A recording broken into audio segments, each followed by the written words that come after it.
Alright, so I'm going to apologize for the wind. It's a little windy out, but fishing is pretty tough today, so we're going to take the time to explain the difference between a deep V boat and then like a regular bass boat or a steering column boat. So when we were like going to buy them, this one's my dad's. I have a bass boat that's a steering column.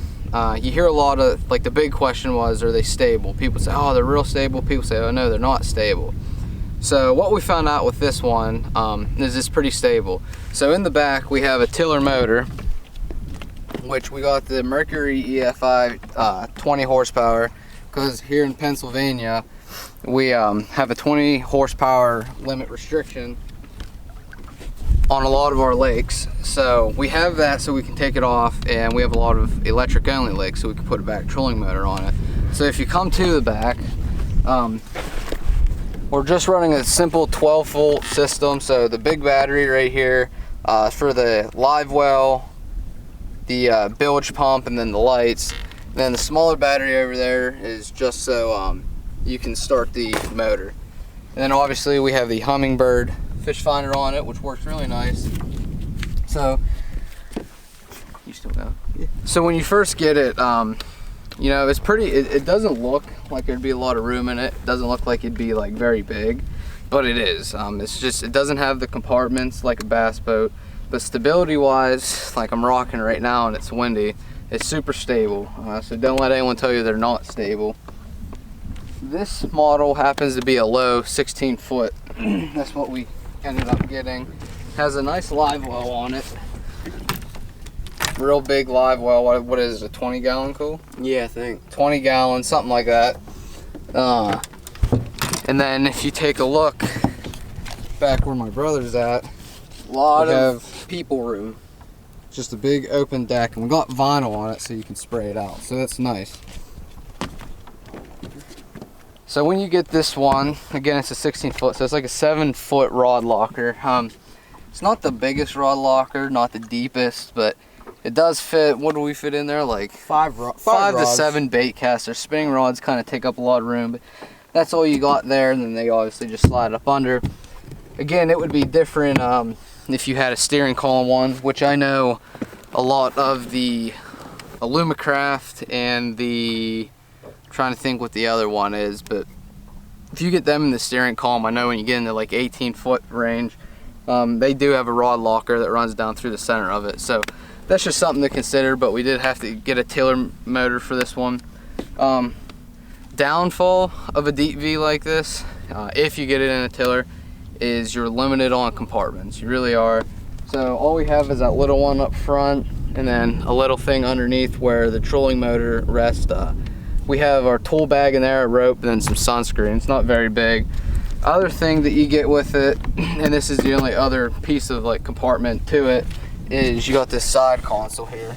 So we keep like our bump boards in there, the net. There's an umbrella in there, so it must have been for my mom. The scale, and it does go in a decent ways, but if you're real big into bass fishing, you have a lot of like boxes, like bait wise, crankbaits, jerkbaits, all that. If you have trays, you can't really put them in anything, so that's something to definitely consider. The pros that I would weigh out between a deep V and a bass boat, this one definitely is roomier inside. Like, you have a lot more walking space. You obviously have to keep it organized, but it's just open. You can kind of walk around. Then the other good thing, I think I have a clip of it, but we were fishing. Now, if you have like little kids, or you're in a relationship or something, your girlfriend or whoever wants to sleep, you just kind of clear open a room and they can just lay down here on the floor and go to sleep. My girlfriend just did that the other day, so that's definitely a positive to it. And then the only negative that I can really point out between the two boats is that this one just doesn't have the compartments to put, you know, like your trays of tackle in or bins full of plastics. Other than that, I mean, it runs good. It's light. We hold with that 20 horsepower with the both of us. We were holding 20 earlier. That's the fastest. So the boat is also lightweight. It's about super 600 lightweight. Pounds. 600 pounds. This one with everything on it. So it does push.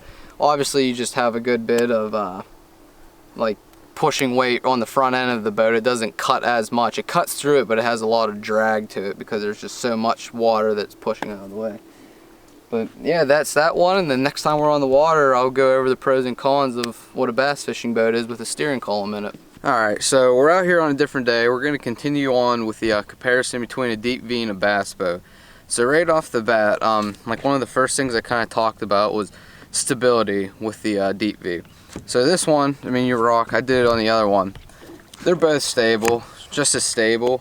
When it comes to being like super windy though, and you got a lot of chop on the water, like I was just in New York on Keuka Lake, and every time we had a big wake come over, like whitecap, my whole front end was going in. So we were taking on a lot of water. So that's a con for this boat and a positive for that deep V. That deep V handles it real well. That front end sticks up and it cuts through water a lot better. A positive for a regular bass boat, if you're looking at it, compared to the deep V, like on that deep V, it's real open, not a lot of compartments. This is a 17 footer, that deep V is a 16, so size wise they're almost the same. Got a compartment here, super deep. Got a live well here. Got another compartment here that I keep all my tackle in. You have a compartment right here where you step up. I keep my oil and everything in because I have a 2-stroke. You come in the back.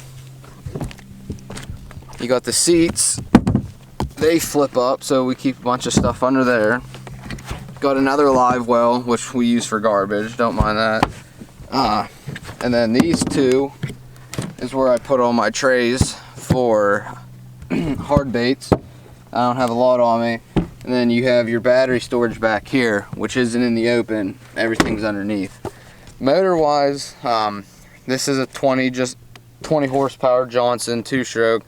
The one on the deep V is a 20 horsepower 4-stroke tiller. So they both run about the same.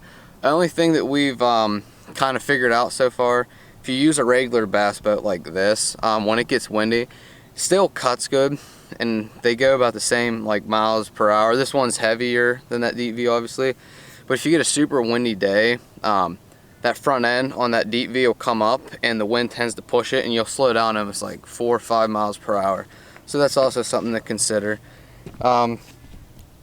So it depends what you want to go for. I'd have to say I like my bass boat a lot more, but what I wish it did have obviously was the front end of a deep V, which I know you can get them like that, like Lund makes them and Alumacraft makes them like that. But if you're kind of looking for like a budget boat, like a low or a bass tracker, if you do a lot of like big lake fishing, I'd go with the deep V. If you do a lot more, there's a big carp. If you do a lot more like flipping milfoil or going in pads, going back in creeks, definitely take the bass boat. That's what I would have to say. So I hope that helps you guys out. Just not getting super in depth with everything, just kind of covering the basics with it, and hope you enjoy the video, and thanks for watching.